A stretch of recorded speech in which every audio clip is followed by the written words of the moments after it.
What's going on, everyone? Welcome back to the channel. Today we're replacing the cabin air filter on our 2010 Nissan Altima.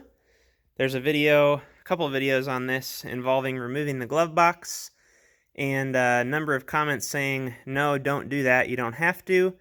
And sure enough, you don't have to. So I just want to show a fairly quick video, should be quick, because this process is really not that big of a deal. So what you're going to do is, I'm on the passenger side here. You can see I've already removed the little cover. If I look up towards the center here, that's where that cover clipped in. Just squeeze up on this tab at the bottom and it'll swing out and pull down. And right behind that is our cabin filter. So I'm going to do my best, let me get you some light here, to show the best way of getting this out. You can see it right there. What I have here is just a pick with a sharp 90-degree point on it. You wouldn't have to use this tool, but what I'm going to do is just kind of stab the filter and use this to pull it out. So I'm reaching around the corner and then just going to pull out. The camera is right in front of where I need to pull, so bear with me here. I'm going to try from the front side as well, kind of wiggle it back and forth. You can see there we're starting to get it pulled out. So I'm just going to work a little bit to pull this out. Once it's halfway or so, I'll show you how that looks.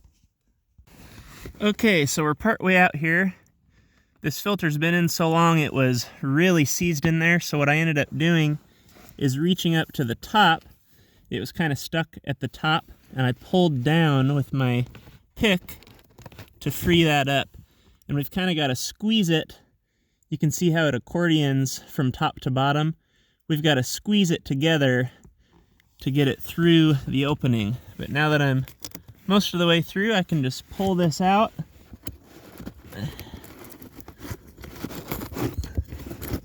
It says Nissan on it, so I think it's been in here a while. And I'm just going to work this back and forth until we're out. The old filter's out. You can see the dust flying. That's how nasty it was. All that junk fell out, as well as all of this junk packed in. So I'm going to take a shop vac real quick and just clean things up in the car, and I'll show you the trick to getting it back in. Here's our new filter. For me, it's a part number 4011.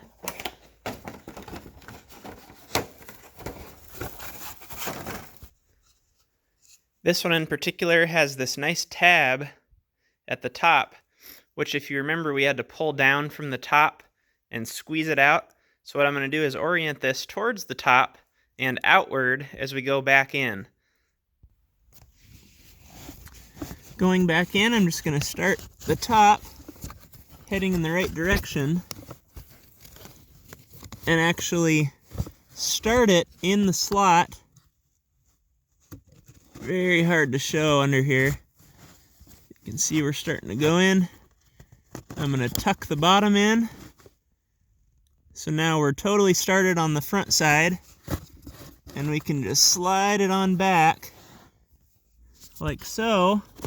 And once we get all the way in there, we need to tuck the top and the bottom of this end piece inside. So you can see it's not going to fit as is. We need to get it inside the housing here, and then those will expand out and drop up and down on the other side of this wall. So I'm just going to keep tucking, and I want to get the top first and then the bottom. So there I am, tucked in most of the way. I'm just going to kind of poke it in and out and kind of work it around to make sure that it's not locked up anywhere and that it is actually in there. You can see that it's sitting very nice. It's not bunched up or anything. So finally, we'll take our cover here, slide this up at the top. I didn't quite get mine locked, I can tell. There we go. And then lock it in at the bottom. And you're all done.